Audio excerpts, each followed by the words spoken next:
Hi, I'm Bob Ethington. And I'm Nick Nicholas. And this is From Akron and Beyond.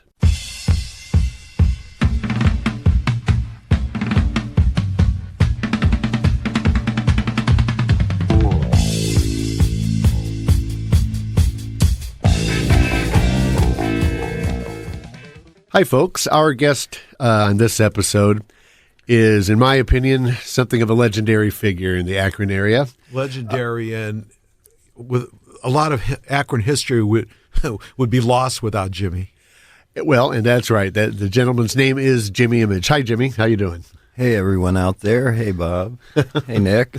Good to be here. Thank you. It's great to have you here. Now, are you recovering from your mosh pitting over the weekend? Yes. So don't make me laugh because my ribs are damaged and I don't have to carry no equipment, so I'm okay. All right. Most of you out there will probably have an idea of who Jimi Imij is, but if you don't, Jimmy has been really part of the Akron music scene for probably 40 to 45 years. He's been around as long as I've been around here. I know that much. And he is a musician. He's led bands. He has a fascinating history personally that we're going to go into a bit. But he also is probably the preeminent historian of the Akron music scene. Over the years, he has recorded and filmed all sorts of bands going way back to all these days that we've been talking about over the episodes of the show at the Bank and JB's and before that and since then. And to this day, he continues his documentation.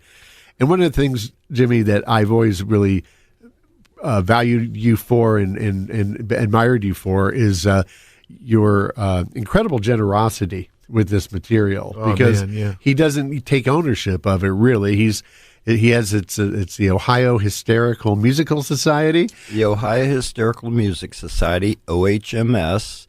The main direction of the Ohio Hysterical Music Society is to preserve and present and share local music as I know it, with a lot of help from my friends. And I'd like to thank all my friends out there that have helped me since about 1996, I think, is when I started the actual OHMS archives.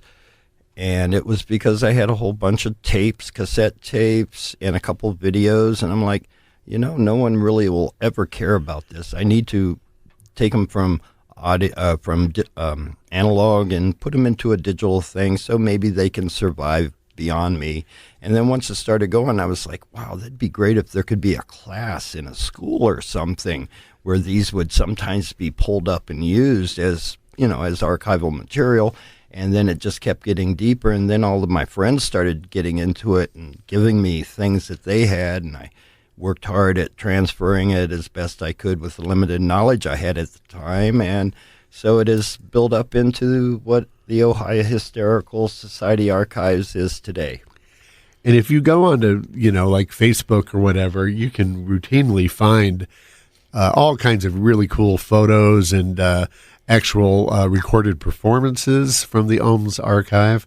YouTube also, Jimmy? Yes, there is a YouTube page, if I can mention. It is OHMS Archives, OHMS Archives. Yeah, so it's a terrific resource, and really the work of, I know you've had a lot of help, and you're always happy to acknowledge that, but really this is the brainchild and work of one man, which is Mr. Imij here. Archivist extraordinaire. Exactly. Yes, Hey, Bob, some of the work that you're doing with the Akron Sound Museum, wasn't some of that information provided by Jimmy? Yes, absolutely. Yes, I'm on the Akron Sound Museum board, and almost everything I've ever documented, I have offered and mostly got to them, so it all should be backed up in their archives as well. Beautiful. Yes, and it's a huge part of that archive is the stuff that Jimmy has collected. But let's go way back. Now, Jimmy, I'm not really sure. Are you from Akron originally? Well, I was born in Barberton because when my mom was ready to drop me, that was the closest hospital that they could get me to. So they dropped me off in Barberton, and then we came back home to Akron. We actually went to the same schools together. Yeah. I mean, not together. I was a few years older. 2 or 3. Yeah. Yeah, I was. I'm from Akron. I moved away a few times. Once I went to Virginia to take care of my grandmother with my mother till she passed away in the late 60s till about 72. And I came back to Akron and really have been in Akron ever since. Moved away to Columbus to do some art projects, and then I moved to Kent because that was a cool place to be at the time, with lots of art going on and music, and friends that I had met up to that point. Worked at an art gallery, and but then I've been back in Akron for whatever reason, I don't know, but I'm still here. I think it's because the Cuyahoga River runs through my blood veins, and I really need to be connected. What music? I know your love of music is so deep. One question we like to ask our guest is, what's the first music you remember responding to? A band or a singer, or it could be anything. What comes to mind, like the first thing that you were like, man, I really love this, maybe I want to buy this record, or maybe it's not even a record. Maybe it's just somebody you ran into. I would have to say Jimi Hendrix is my main inspiration throughout my life, and right. to this day. Mm-hmm. My name is spelled Jimi, as in Hendrix, and then my moniker Jimi Imij is Jimi Imij, the image of Jimmy, which was given to me by Klaus Nomi one day when we were in New York City waiting for Joey to get out of work. We're standing in front of Fiorucci's. The sun and the lighting was just right, and we looked in the window and we could see each other's reflection. So Klaus points and goes, in a German accent, "Look, it's Jimi Imij, the image of Jimmy." And being dyslexic, that just instantly was Jimi to me, and I've used it ever since, and it's a good one. Yeah, man, that's a fact that I bet you hardly anybody knows. No, I didn't know it. That's a great story. So, okay, you've lurched uncontrollably into your friendship with Klaus Nomi. Now, he came up earlier in one of our episodes when we were talking about the early days of the Akron scene, Akron sound scene in the Bank and all that, and of course his epic performances there. I know that you were very good friends with him. I'd really be curious to hear about how you met him and then going to New York, and if you just whatever you'd want to tell us about that. I'm really fascinated. Well, Bob, if people are not familiar with we need a little bit of a description of who he was. He's a cult icon in many countries across the world, and in America, he's only known more for his underground art and music, but he's really known all over the world, really big. I mean, after his death, the way of course. He performed here, he was in a nutshell, yeah, because I want to hear what Jimmy has to say, but in a nutshell, Klaus Nomi probably is most known to people as this performer who had this amazing operatic voice and who performed in ways that are now maybe a little more common, but at the time were absolutely stunning. He played with recorded tracks that were behind him, so he didn't have like an actual band on stage with him. It was very theatrical with lighting, makeup. He was sort of kind of what David Bowie was imagining with Ziggy Stardust, except even more so, because he really looked. He dressed the part. He really came across like an alien being from another planet.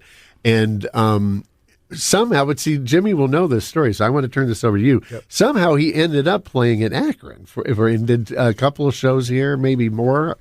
And I know that my band Unit 5 opened for him at one of those shows, and I just remember watching the show, and my jaw was hit the floor. I had never seen anything like it. It was like a spaceship had landed on Main Street of Akron, and this creature from another world had come in, and it was beautiful. It wasn't scary. It was awesome. So that was one of the most surrealistic experiences I ever had. I was at the balcony at the Bank. There was a huge parachute that was hanging from the ceiling because it had a little bit to do with muffling, the sound, the acoustics of the place. And there was this, from high up, looking over a huge parachute, and this tiny little figure with the spotlights on him, wearing a tutu, and just the voice. It was just amazing. I see you are okay to see. I see you are okay to. But so, Jimmy, tell us about how you got to know him personally. Well, I'd like to thank Chai Pig for that. Chai Pig had gone into New York City and done some shows, and I'm not sure really if they played with Klaus or just happened to go to a place where Klaus was playing and saw him and met him, and they hit it off. They're both bands being somewhat theatrical on stage. I believe Klaus watched them play as well. And then somehow in their conversation, Klaus is like, I'd like to see more of America. I've been here a few years, and I'd like to just get away from New York City for a while. And Sue and Debbie invited him to come stay with him for a while and maybe do a performance while he was here. So Sue and Debbie and Rich brought Chai Pig into Akron, and after the first show, I met him, and well, we basically fell in love. And I was studying on my own to do theater, stage design, makeup, lighting, different things like that, just on my own out of books at the library. So I told him, I'm really into the same kind of things you're doing. And he said, well, we're going to try to put a tour together. Maybe you could be part of the tour. So I ended up being, a stage manager, which just basically meant I had to make sure all the props were in working order, were ready before the show, put back after the show, and things like that. I didn't get to do as much makeup because both Klaus and Joey and Janice, they did their own makeup. They didn't need me. So maybe hold a mirror so they could see the back of their heads. But other than that, they were professionals on their own. And I did get to do some lighting. Now, I wasn't in the union, so when we did Erga Music War, I wasn't allowed to touch the lighting board because I wasn't union. So I had to sit there and point out and give cues to the lighting people. Okay, get ready for this. This is coming up, so. Yeah. And touring, we toured across, a few places in Ohio. And then we went to Michigan, Madison, Wisconsin. I got the tour somewhere lined up, or the dates, but I can't remember exactly. This was really kind of a part of him. Columbus. This was really kind of a part of Klaus wanting to see more of America, though. Well, yes, and spreading across, coming back to the people. Mm-hmm. Yes, he is very much an alien figure. So, like the Sex Pistols of touring, he wanted to be in the Midwest, right? Yeah, right. Yeah. And so I'm getting lost in a timeline here because, due to his untimely death from AIDS, which was on my birthday in, I believe, 1983. I talked to him the day before on the phone. He had so many projects he had talked about and really wanted to get going that never got to see light of day because of his untimely death. Yeah. And opera was a big thing. Rock and roll was a big thing to him. He would say that Maria Callas was his mother and Elvis Presley was his father, and he was born in an alternate universe where those two were his mother and father. Oh, that's beautiful. I never heard that. That's great.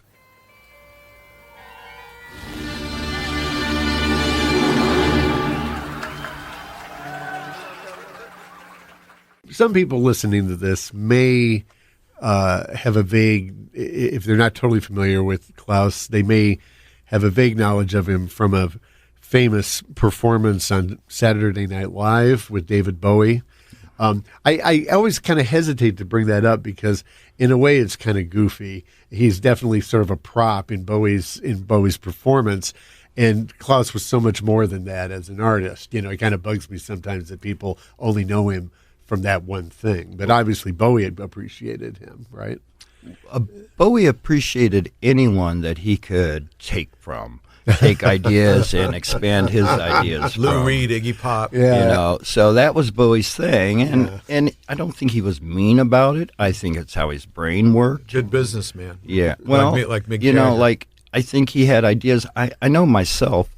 I work better in group, and I get inspiration from other people's inspirations, and it brings my abilities higher. But I don't mean to take from them, but we all share. And I think he just was in a position to be on top, but yet share people's identity. I think Bowie was partially business, but he was also partially his artistic approach. I mean, he was like a sponge. He took in all kinds of influences. If you go far enough back, it's Anthony Newley and Bob Dylan or But whatever. There was the payback too. He was a good person in that respect. He really helped Lou Reed. And he helped Iggy Pop. And he helped Monte Hoople. He was good about that. Right. And if I can say, I just learned that he actually paid for all of Klaus Nomi's hospital bills and burial and everything. I never knew that until about a week or two ago. Yeah. But yes, I kind of always felt, he took from Klaus. I see that. But no, he paid back. Well, that's cool. That's nice to know. Yeah, it made me feel a lot better to know that.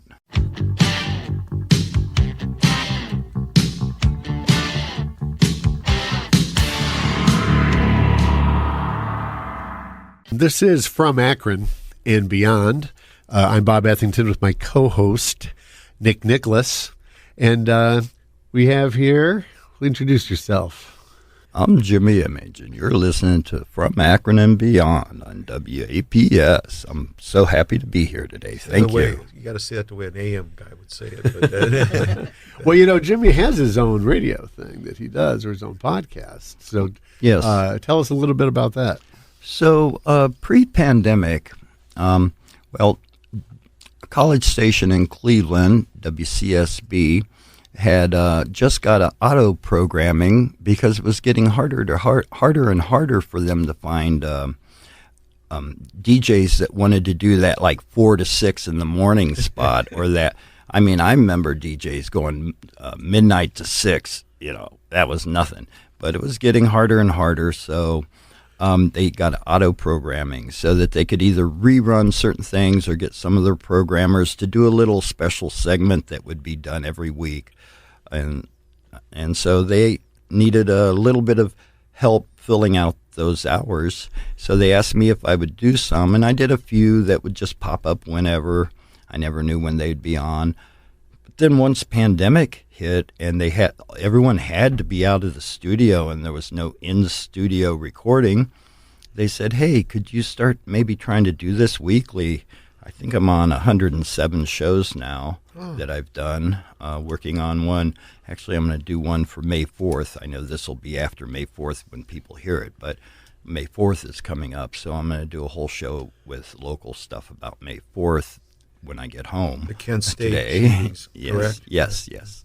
And so it's called Live Lost Tracks, and basically consists of all those cassette tapes that I've been archiving for quite some time now. I just take live shows, try to EQ it a little bit better. It's not a high sound quality production or anything. Some of them are really good off the board or somehow recorded really well, and it's nice when they're like that. But some of them are really raw, and you just kind of have to know the band or know the songs to really.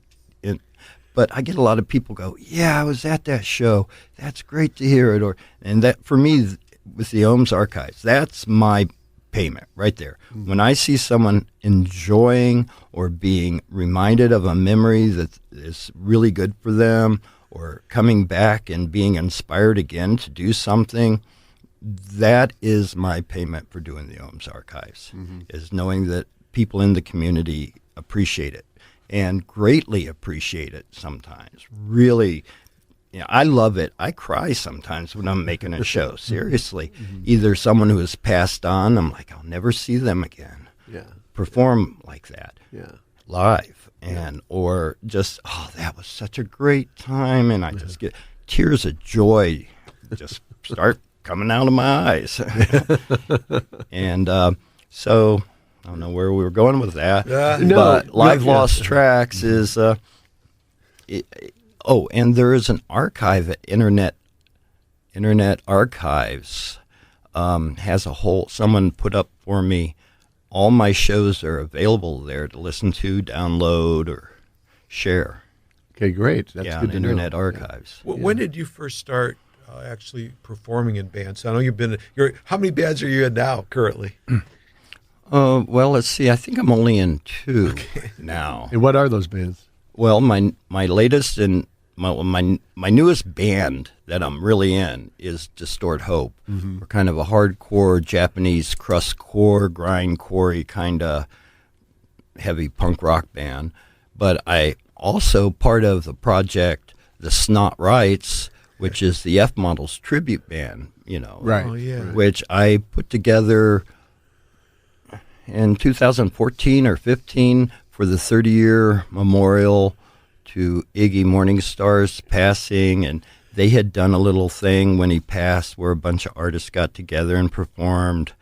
So I wanted to re-up that. So we did one in Kent in his honor, and which ended up being a benefit for a friend of ours, Logan Firestone, who was going through cancer treatment, has passed away now, but we helped raise a lot of money for his doctor appointments during that show. So then when my friend Marky Ray said he wanted to get this CD out of recordings, which a lot came out of the Ohms archives, he said, can you get that band back together? And me and the members had been talking for a couple of years. We really need to do this again. So everyone was really excited, and so we got back together and did the F Models CD release party. That was a great show at Jilly's a few weeks back, and it was a great band too. Jilly's Music Room, and here in Akron. And it was super fun. It was nostalgic, but more so just fun. It was great to hear those songs. You guys performed them very well. The one band that you seem to be remembered by, the most, Zero Defects. Yeah, we're on a couple albums that are worldwide albums and a couple local compilations. So yes, people do know me for that. And Zero Defects was started by Tommy Strange of the Ragged Bags and the Bursting Brains from Kent, Ohio. But he wanted to get a band together playing very fast political, commentary, political at the time, but he wanted the members to play things that they didn't normally play in their other bands. So he got Mickey X. Nelson from the Nelsons, who played bass, to play drums.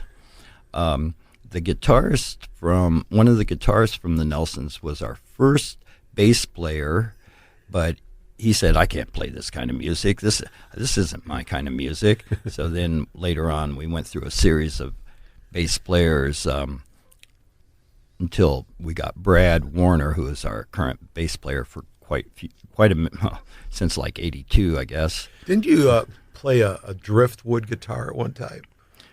Yes. Well, in Leicester, a local artist in Kent handmade a driftwood guitar with a Fender, a piece of driftwood he found in Lake Erie, and put a Fender neck on it, and it was very simple wiring, one little pickup, and I played that all through Leicester, and I still have it.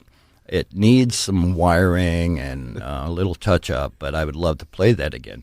But back to Zero Defects. So, okay, Distort Hope just played in Kent 2 nights ago, and with Kill the Hippies and Wednesday demonstration for a benefit for, I call it Guitars Behind Bars, because it's about bringing music and creative abilities into the prisons for people who are incarcerated to help them be creative, and work it out that way. I was very happy to be part of that benefit. We raised a good amount of money for them, for being a small little thing. But that was at the Mantis, which is now Lucia or something in Kent, Ohio. But Lucia's, yeah, Lucia's one of the best parts of the night. There were many, many, many, many best parts. Was Busby was there, which was our first bass player. And I see him once every 10 years, and to have him there was really, really a good time for me to reconnect that way. So he was our second bass player, and then we had a fill-in bass player, dog boy Johnny Flem, for a while.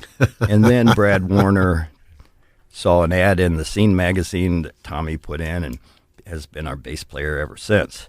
So then there's me on vocals, and I was a bass player at the time, so now I'm on vocals, and I never sang. So anyway, so we're all playing different things. And then we broke up in like 84, I think. And then in 2015, in Cleveland, they wanted to do this series of reuniting of old 80s bands.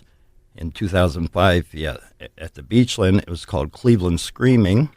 And we got back together, but Tommy wasn't in a place where he could actually come back and practice and do the show. So I asked Jeff Hardy of CD Truth, who at the time was my favorite Akron band at that time, if he maybe could do that. And I knew he had heard Zero Defects cassette tapes and recordings, and he liked us. And he was quite excited to jump on board and become our second guitarist. And we've continued playing at least once, twice a year ever since, until pandemic. I think October 2019 was the last time Zero Defects played a gig together. We did quite a few recordings, where we'd send music back and forth over the internet during pandemic, and we made a little EP. We got like 10 recordings or so. So that was Zero Defects. But my list of bands in 1976, we started a band called Revenge. And my band Plasma Alliance actually does our theme song, Revenge. But Revenge never played out. We just played in the basement and practiced and was learning our equipments. And then my friend Johnny Flem met these two brothers from Dayton area, the Dread Boys, Johnny and Jimmy Dread. Johnny Dread went on to be in High Plains Drifters, and Jimmy Dread played with Johnny and a bunch of bands I was in. So they had a band called the V-Nerves, and I played bass in the V-Nerves, and Johnny Flem played or sang, and then we had a drummer named Hook Eye. He's still in the area somewhere. And then Johnny Flem, as he did, quit the band. He did that to every band. But that was his thing because he wanted to do something else. So then we started, V-Nerves turned into Bad Order, and then Bad Order had two different singers. My girlfriend at the time's Barb Wire, and a really well-known great artist, Vince Rancid Packard, was our two singers for Bad Order, with the Dread Brothers and Hook Eye. And then we broke up. Well, no, we were still together. And Ron Mullins had been in Teacher's Pet and Rubber City Rebels, was starting a new project, and somehow he wanted me to play bass. So I played bass in one of the early formations of the band, the Tormentors. Oh. And they've played up until the 2000s with different varying members. And then after the Tormentors, I think that's when I was started in with Zero Defects, and I wanted to do something else a little different. So I started a band called PPG. Now both Zero Defects and PPG are on the Peace Comp, and we're both on the New Hope Comp out of Cleveland. And so then I was in those two bands, and then somehow we wanted to do something really different, and a bunch of us were living in a house in Kent, I believe, and we did a band called Plasma Alliance, and Plasma Alliance has played up through the 2000s, up till the pandemic, actually, and hopefully we'll play again. Our members are all over the United States, so it's really hard to get them back together. No kidding. Actually, we went out to California because a lot of the members were on the West Coast, and for 2 years we played in California. At least, we'd go there and play a couple shows, and that was great to get to go out to San Francisco and be there with Tommy Strange. That's where he was hanging. So then after Plasma Alliance, let's see, then that's when I moved to Columbus. And I kind of quit doing music and started doing different forms of art. I got really big into jewelry making and beadwork and different flat pieces of art styles. And I stayed there until I moved back. And then that's when I started Lester, or got in Lester. Lester was already a band in Kent. So then I joined into Lester. And the guitarist was the guitarist from PPG, Jeff Ingram. He does the Standing Rock Community Arts out there in Kent. And then after Lester, I guess Distort Hope would be the next band. And then the Snot Right Project.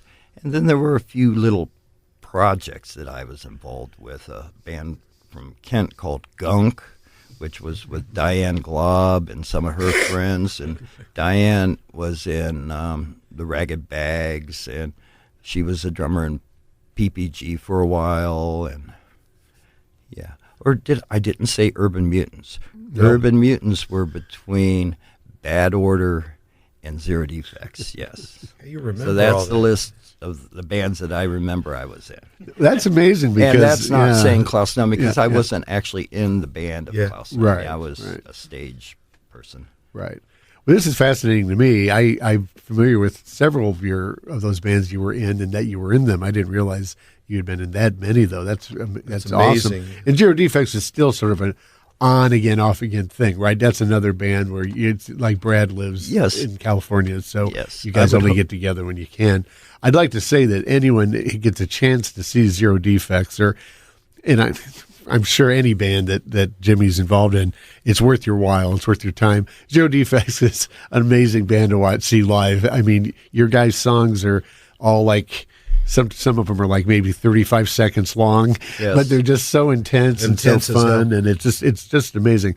But anyway, this is From Akron and Beyond. I'm Bob Ethington with my co-host Nick Nicholas. We're here with Jimi Imij, and Jimmy, you touched on this earlier, and it's kind of come up several times since. And I'm curious. So we're from Akron, and we are beyond. We try to we definitely include in the Akron part of this Kent. Okay, and I'm not really totally 100% familiar with what I gather was really kind of an amazing scene in Kent in the early 80s, maybe? You would know better. You were mentioned that you moved back here and you moved there specifically because you'd heard what was going on. And I've always heard little glimmers of it from people who were around at that time, that it was kind of a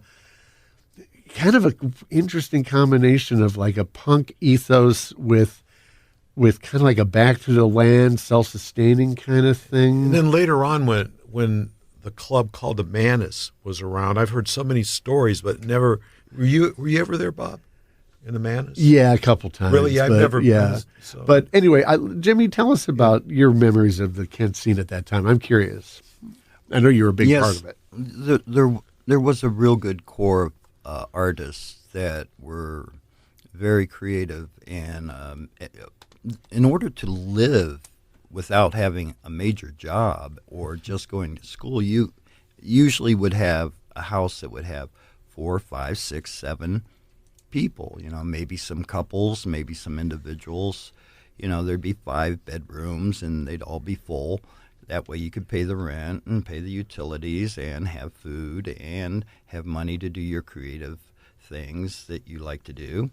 And so there were always these houses, the Smurf house, the Franklin house, this house, that house, that people would have shows in their basements, bands practicing all the time, people doing art, their own kind of art, paper making, film making, all kinds of different creative things always going on. And that was one of the draws for me Because like I said, I really work best with that kind of atmosphere around me.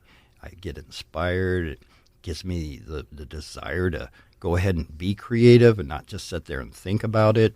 So, and in that, yes, a lot of us, not all of us, but a lot of us were very social, politically understanding of how the world was going and what people were going through, both from our own experiences and things that we would read and learn about.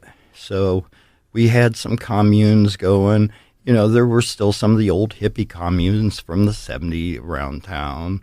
So, you know, and we decided to start learning about food, you know, learning about growing your own food.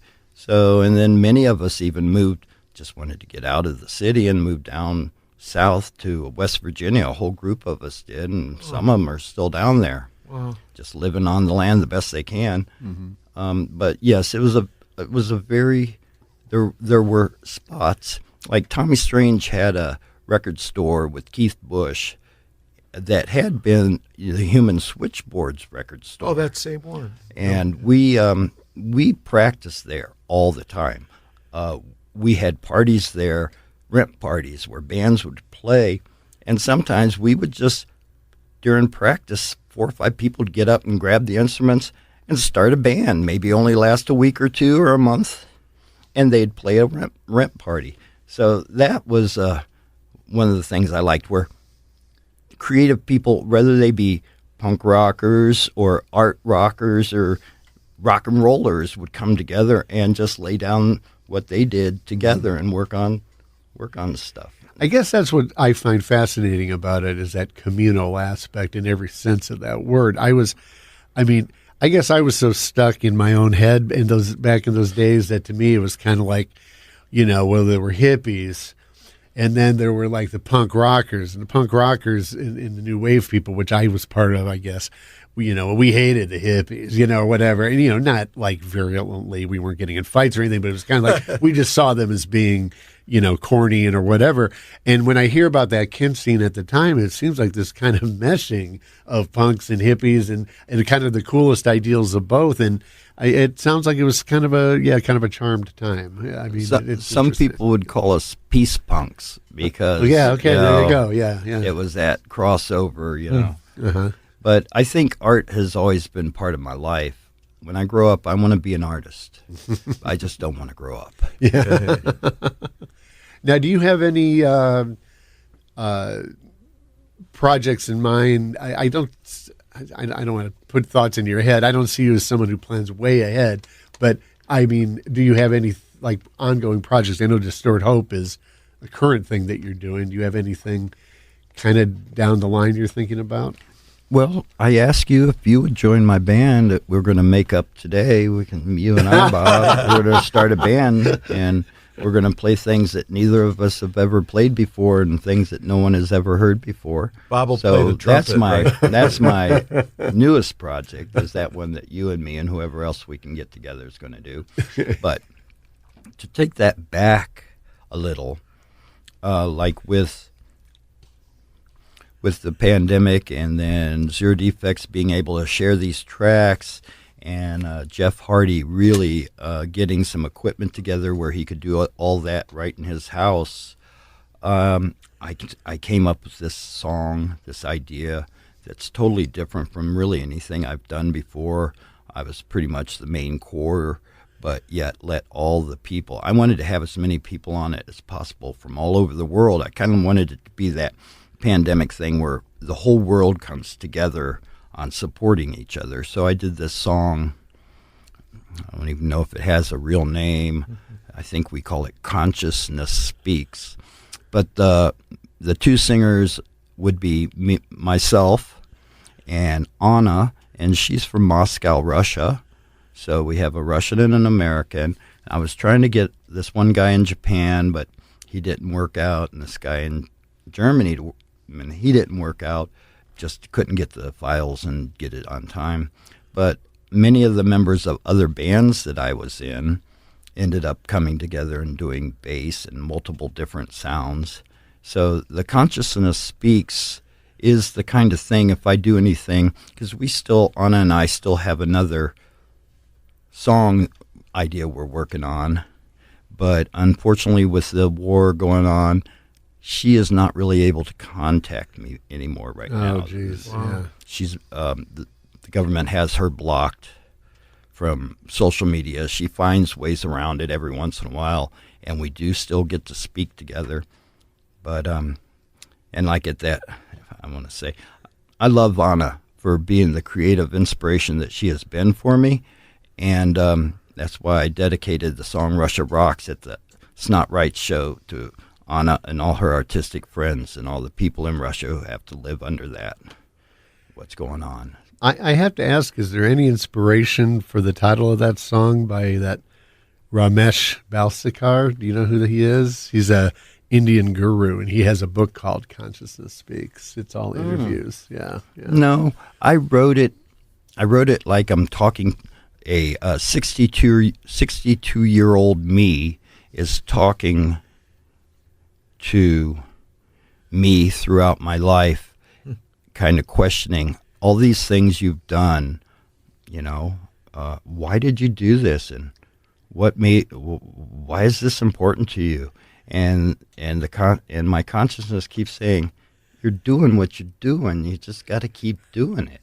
Why are you even asking? You already knew before you did it. That's great. Your conscious understood, and that's why you did it. Why are you questioning now?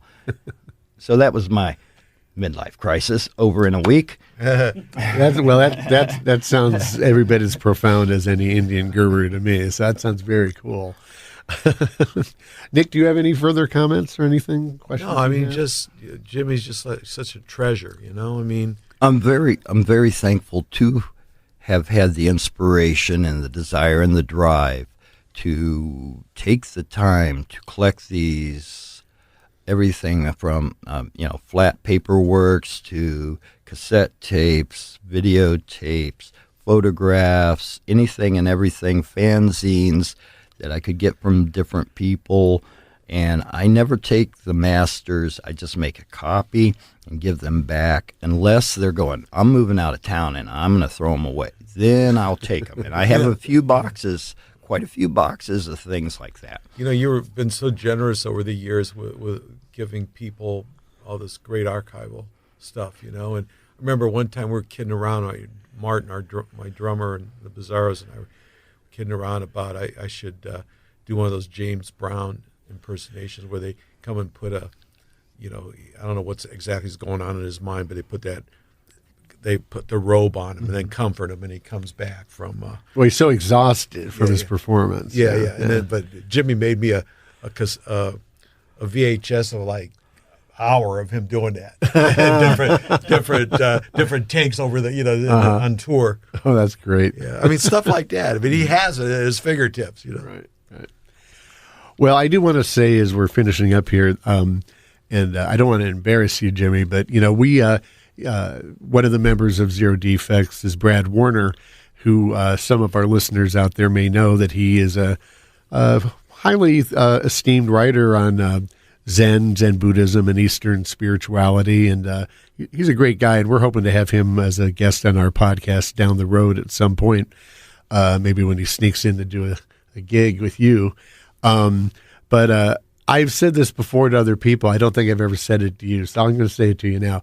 I think that Jimi Imij is the most Zen dude I know, because it's the way you live your life. You're really in the moment, but with a great sense of generosity, and you are a real asset to Akron and all your friends and everyone that knows you. So thanks for coming on the show today. Thank you so much, man. I don't think Brad would disagree with you. Well, that's good to know. I did want to point that out, so thanks, Bob, for mentioning that. Brad is a Zen Buddhist monk and has written quite a few books on the topic, just sometimes related to his aspect of punk rock music, but sometimes related to other experiences in his life. Yeah, his first book was Hardcore Zen, right? Yeah. So anyway, well, this has been From Akron and Beyond. I'm Bob Ethington with my co-host Nick Nicholas. Our guest has been Jimi Imij. Thanks again, Jimmy, and we will see you all next time. Thank you. You're welcome.